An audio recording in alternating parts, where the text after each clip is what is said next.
Ja, tani mami jot po na shikon.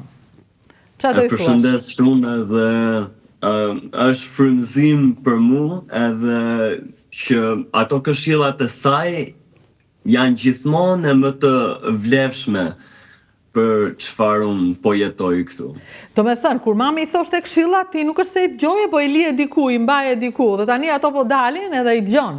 I dëgjon kur je vetëm, kur është errësirë, kur është ftohtë, kur ka intriga, i dëgjon, ato vinë. Kanë qenë gjithmonë aty me mua, e di, edhe sa për kuriozitet, në një faqe të murit kam shkruar disa citate që më lër të lexoj disa nga ato. Që më lexo dhe mi trego, se kam shumë qef. Është shumë bukur. Është shumë bukur. Ja, do nis do qaj unë tani. Unë po dëgjova kështu gjërash. Janë këto të cilat mua më japin forcë dhe më shtyjnë që ta nis ditën mirë. Unë nuk arrit ta lexoj.